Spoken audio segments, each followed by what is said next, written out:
was another book, Good to Great, but I'm looking on the shelves and find the book I'm looking for, but right next to it is this book. The title says The Dyslexic Advantage. I'm thinking to myself, what? I've been using this my whole life. I didn't know there were strengths that went along with being dyslexic. But there are. This book is great. It's amazing. There's an audio version of it too.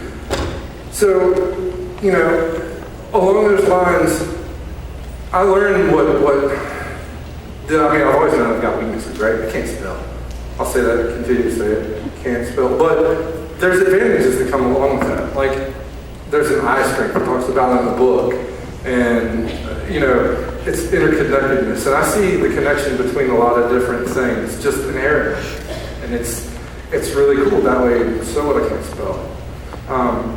So one of the things that I would strongly advise is that you as special education teachers help your kids to find this book or find another book or learn about their disability. That's one thing I didn't do growing up until recently. If you learn about your disability, then you can know what, most of us know what our weaknesses are, but you can learn where your strengths are, learn what you can use to cover up, for lack of a better term, your weakness. Another thing I suggest is get them to look for a list of successful people that have the same disability that they have. There's lots of dyslexics out there in the world. Richard Branson, if you guys are familiar with him, Virgin Records, Virgin Cola, Virgin Airways, Virgin whatever. He's a billionaire, but he's got dyslexia. He almost failed out of high school. Walt Disney was dyslexic.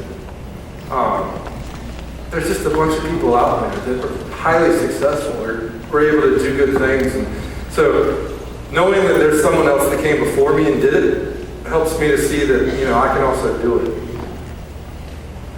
So just help your students reframe their weakness into a strength. Help them see the other side of that coin. Help them to turn that telescope around. So another thing I like to think about reframing that would have been good for me too, the grading scale. We're not going to change it, right? I guess it's not a 10-point scale. I call it a 6 because it was 94 was the end of the A. But one thing that has helped me is reframing that grading scale, or reframing what I think is an A. Right? And for each of your students it'll be different. But in English, I should have looked at my grades and said, if I get an 80 in this class, it's an A. Right? But that's just for me. And then once I get to that 80, now I need to look at getting an 81 or an 82. Take little steps to continue to improve. You don't want to get stuck at that 80, but reframe it for you. Reframe it for your students. But on the flip side of that is math. I was good at math. I liked math. I love my math teacher, Miss Steiger's in here. But, so for me, an A in math, 94, 95 on today's 10-point scale. And so it's all relative. Each subject's different, but reframe that grading scale. So another thing that I think holds everybody back, not just us learning disabled students, is the fear of failing. Failure. Who wants to go do something and fall flat on their face? Who wants to mess up? Nobody goes out intending to fail. I'm also a general contractor, so I like to talk about failure in the construction sense. So I like to say to my kids all the time, I got 3, they're 12, 11, and 8. But I like to say failure is the foundation for your success. And if you build a weak foundation, small, quick, you're never going to be able to build that great structure on top of it. But if you take time, build a strong foundation, fail a lot, go ahead and put yourself out there, take risks. You learn so much more, so much faster. You build that great foundation, and then you can build that great big building, that great big career, that great big whatever it happens to be for you on top of that foundation. So one of the things specifically for a dyslexic student, and again, lovely graph. What I like to think about, and one of the things I've learned about dyslexia is, we'll use a blue today. So, if you think about, or if I think about my kind of learning curve as I was growing, and at times across the bottom, and rather than putting it over here, I'm going to put it over here, but my knowledge base is over here, and of course it's increasing knowledge, increasing time. In my brain, a normal student's kind of on this linear uptake line. Well, the dyslexic brain is a little bit differently. It takes a longer time to build that base. So we're starting at the same point, but we're moving out slower, and then all of a sudden, it shoots up. But will people stick around long enough to get to that tipping point, that spot? Or like me, will you get done with college, like most people, they get done with college and they go like this. Up and down, they don't really do anything else. But I decided to learn again, so now I'm on that curve learning lots of different things. So, as coaches and teachers, I challenge you to create an environment where your kids can fail, where they can learn, where they can stretch themselves past what they think they can do. That'll make a huge difference for them if you're like, let's go ahead and we're going to make mistakes, but we're going to try this. Horatio and I were talking earlier, he coached kids too, and you get out of kids, I think you get out of kids what you expect, or your expectations, they'll meet those. And if they're getting close to them, you've got to raise them. But it's really about creating that environment where they feel comfortable to fail. On my baseball teams, we have a Toto award, contractor again in me. Does anybody know what a Toto is? It's a type of toilet. It flushes anything, right? So when our kids make a mistake, or when my kids make a mistake on the baseball field, we have this award for after the game. And the kid that made the biggest mistake in the game, but stayed in the game, and then did something well, or just stayed in the game, continued to play, didn't let it get it down, didn't let the mistake get them down, they're eligible for the award. And so at the end of the game, that was one of the things the kids love to do. I was like, well, who made a mistake today? Everybody's hands go up. Who's the Toto award? Their hands go up. So, it's reframing it for them again. It's failure is not a bad thing. This one might be a little bit out there for you guys, but goals. Zig Ziglar likes to say a goal is a destination with a deadline. And the dictionary defines a goal as an endpoint towards which effort is focused, right? Well, dyslexic don't know where that endpoint is, where it starts to shoot up. So I don't think goals are great for dyslexics. I think it's about process. It's about getting better, a little bit better daily. So if you talk with your kids, and I talk to myself this way, I talk with my kids, the ones that play for me and the ones that live in my house.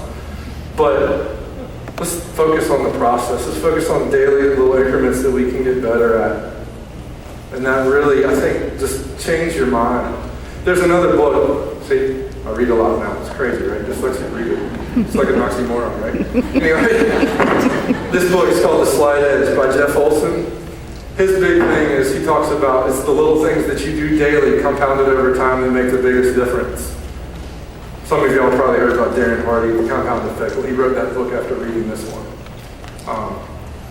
But I think it's huge for me to think about the process, not that goal, because I don't know exactly when I'm going to hit that point that knowledge shoots up. But also thinking about the process, even if I do fail, that's part of the process, so I get back up and keep going.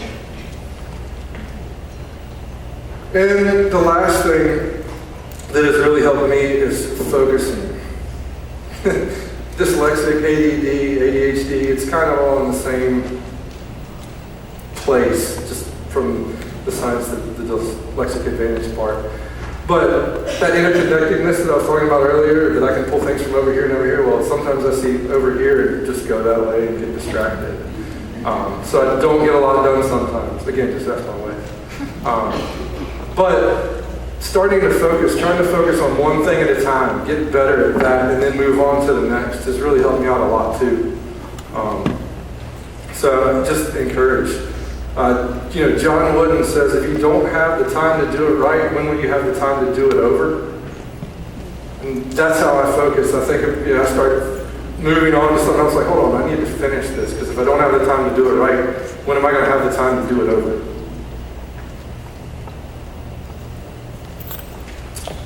So, to kind of finish up here, this goes back, everything kind of goes back to reframing, to helping your students understand their weaknesses and their strengths. Everybody's individual, like dyslexia, there's so many different, in my mind, parts, versions, pieces, that there's 4 different strengths they talk about in the book, but it's really reframing their strengths and their weaknesses. I challenge you to help your students take away the telescope. Let them see everything, not just that narrow view. Reframe failure for your students. Reframe it for yourselves. It's that foundation. It's that building block for your success. One of the things I didn't mention, but it goes along with this, the reframing the grading scale, is to teach your kids, teach your students to compare themselves only to themselves and compete with that number, not compete with anybody else. We get so caught up, like I do, as a learning disabled student. I get, when I'm writing something on a board or that's going to be handwritten in public, to this day, I still switch words because I don't want to look like an idiot. I don't want to be compared to people that can't spell. I shouldn't do it, but I do. And lastly, remember your why. Remember why you became a teacher. Remember why you're sitting here today. And share that. Share it with your fellow teachers that are in here. Y'all are a community of teachers. And the best, when you're having a hard time, reach out to the teacher next to you, the teacher in the same position you are in another class. Create that community. So I hope that something that I've said today will help make a difference in the lives of your students and in your life. I would love to come to your class. Can you turn this on? And talk. The screen. And talk to your students.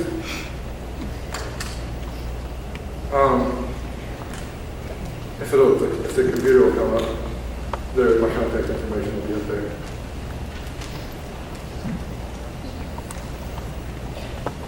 But if you want to get a hold of me, my email is Jason, there it is. You can read it, jasonhotes@gmail.com. If you want to have a conversation on Twitter, it's @jasonhotes. And if anybody's on Cyberdust, it's text messages and where they disappear after you look at them. It's plus Coach Jason. So feel free to reach out. I'm happy to come talk to your students, talk to you, whatever. Thanks again. Now go out there and make a difference.